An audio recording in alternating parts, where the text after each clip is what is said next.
Hello everyone and welcome to my channel. My name is Crown and today we are going to have some more stories that I hope that you will enjoy. But before we start, it will be so much appreciated if you would subscribe to the channel, like the video if you enjoyed it, and maybe leave a comment down below. These simple clicks would mean a lot to the future of this channel and really reward the effort that I put in every day. And now, without further ado, let's go! First story. Invest in a good dashcam. A little backstory to get started here. I own numerous collector cars and tend to drive them almost every day.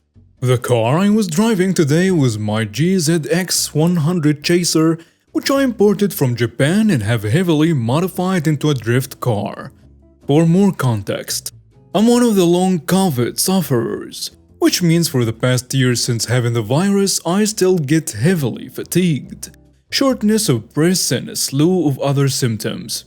This has granted me a 2-year handicapped parking permit. On my way home, the wife called asking if I minded picking up a few things for dinner. Of course, I had no problems doing so.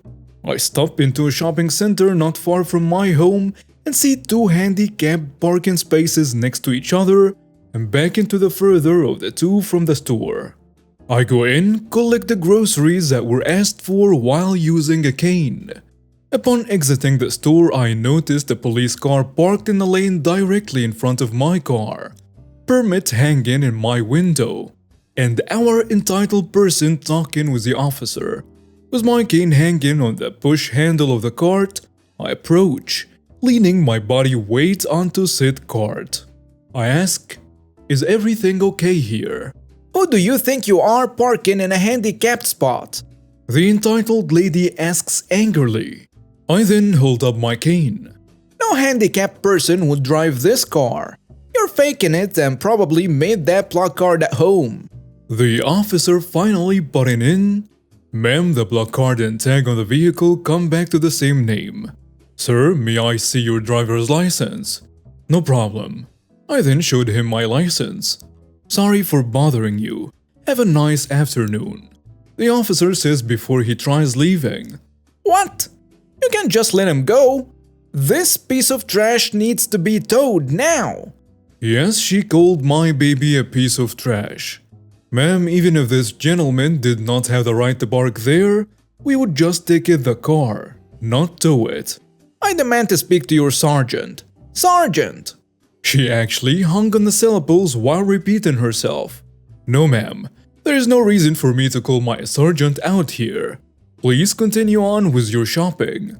The officer bids us both a good day as Karen scoffs and shuffles off. The officers and I exchange an awkward "what was wrong with her" type of laugh as he shrugs and gets back into his car. As the officer is pulling away, I start to put the groceries in the back seat of my car. Note that the car actually has a hood on it, and the hood was a custom order from Siphon Carbon, including custom drilling for the hood exit exhaust, which cost $3,200. As I'm finishing putting groceries into my car, I hear a loud, repetitive banging noise. As I look up, I see the same entitled Karen, and now with a hammer banging on the hood of my car. She knocks out my headlights, dings up my front bumper, and before I can even shove her away from the car, she manages to completely crack the hood, causing it to splinter from end to end. I shoved her so hard that she hit the ground on her back and rolled over elbows to be facing stomach down. Karen starts screaming absolute murder. A co-worker as well as 2 customers of the store happened to witness everything and came running to restrain her. After realizing she couldn't attack me with the hammer, she called the police again. I couldn't hear much of the phone call, but I will not lie. I was a bit worried about a possible assault charge.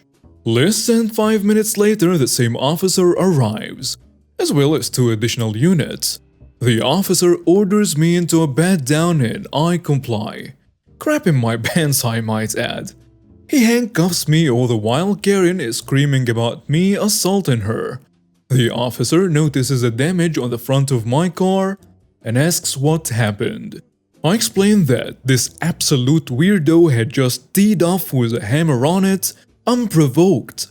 just moments after he left. And Karen denies this entirely, stating that she only hit the hood of the car once because she missed hitting me. Luckily, I remembered that I have some really fancy cameras on this car from Blackview, which includes a dash cam that captures video anytime there is a motion. I explained this to the officer and that I can pull it up on my phone. The officer uncuffs me while Karen is screaming to take me to jail, clearly realizing that she's in deep hell.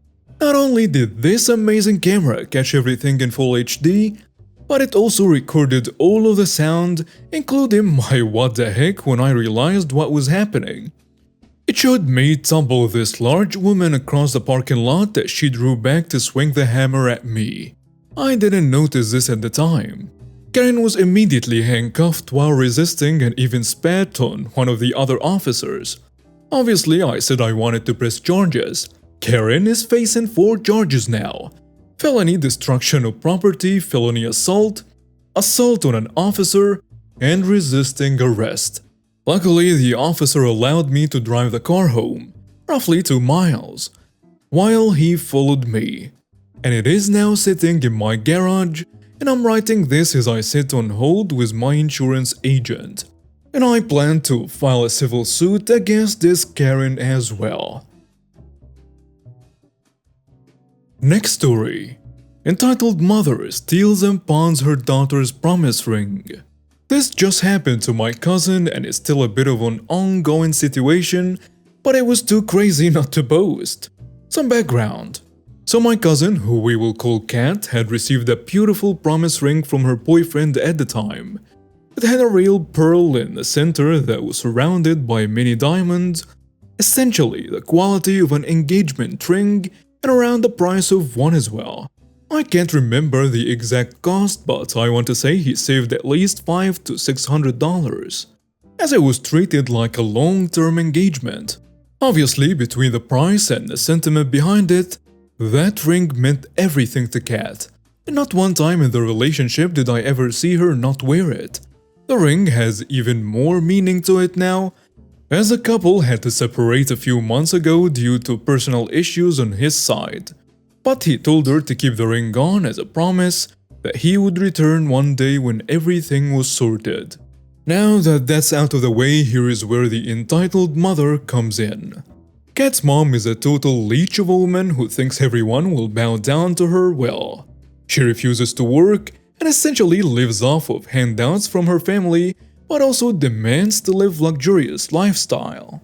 She's a type of woman who will beg for money to buy food, then turn around and waste it all at the casino.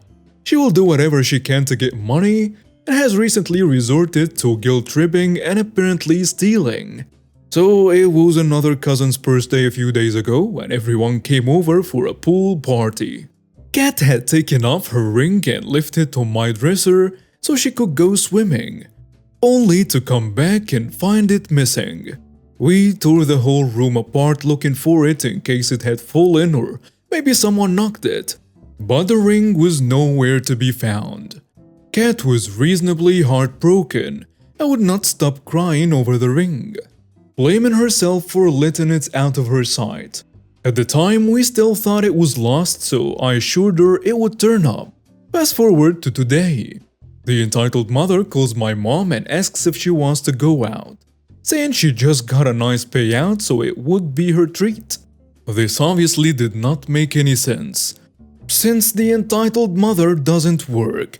So naturally, my mom questioned where she suddenly got all the money, to which she replied that she did a little spring cleaning. Turns out the entitled mother saw Kat's ring on the dresser at the party, took it and then pawned it for not even half the price it was originally worth, just so she could have the money to go out and party.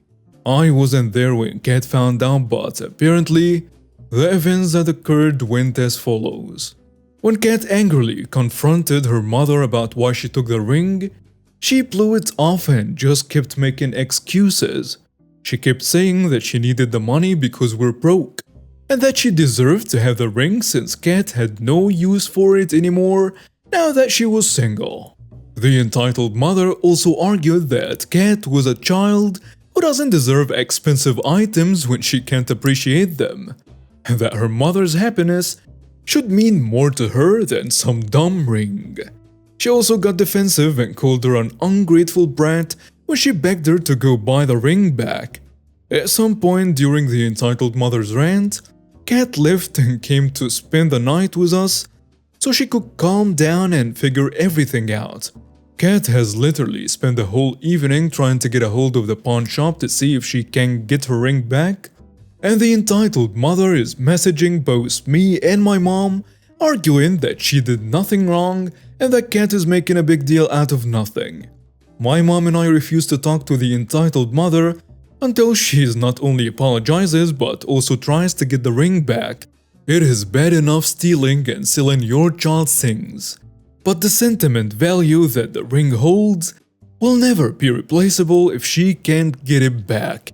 We're standing by Kat in this, and we even started talking about contacting the police about it. To be continued.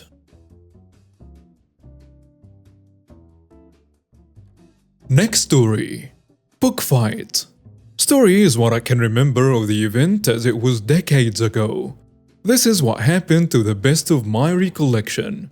Back in the early 90s I was in secondary school, high school in the UK, and I was pretty badly bullied. One of my bullies stole my school bag, unzipped it, and threw it upside down into a bin. All my school books and other stuff inside was ruined. The school had to replace all my textbooks and workbooks. But as this was the 90s, they did naff all about the bullying. The school culture of the time was kids need to work this out for themselves, and only stepped in when they were witness to any violence.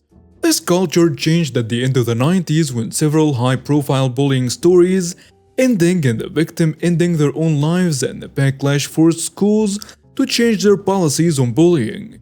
I was given some money by my parents to buy a French to English dictionary as my old one was unusable, as well as it stank of rotten food. On the way back home one day, I walked into a store, the now defunct store chain Woolworth, as they had a book sale on. I was looking in the book section for about 10 minutes when I found the last French dictionary, and I could just about afford it. I then felt someone try to snatch it out of my hand from behind me, and I quickly turned around to see a woman scowling at me. Now I was a big kid, starting puberty long before my friends, and I had a mustache at the end of 9. I couldn't fit into a standard school uniform, so instead my parents bought me a suit, and we had the obvious school's badge stitched into the breast pocket of the blazer. I was also wearing a school tie as well as having a duffel bag. The school bag hanging from one shoulder. The employees and management all wore shirts, name tags and black trousers. I basically said, "What the hell, lady? I found this book first." And she just screamed incoherently at me for a few seconds before shouting, You shouldn't be buying things while on the clock, and sale items should be sold to customers first. I look at her for a few seconds, out of confusion, and just say, "I don't work here." Well, she didn't like that. And then she pushed me in the chest, with both hands knocking me backwards over the stack of sale books, and I somersaulted backwards over them out of sight, landing at the other side of the sale display, with half the display's books fallen on top of me. The display was in the middle of an aisle. At that, I think the manager was running over proclaiming what happened here. And the Karen then screamed that I, the employee, assaulted her and tried to steal her book, which I was still holding lying on the floor face down. The manager said I was watching you from back there, pointing to the other side of the shop, and I could hear you screaming at this kid. The Karen said, "What kid?"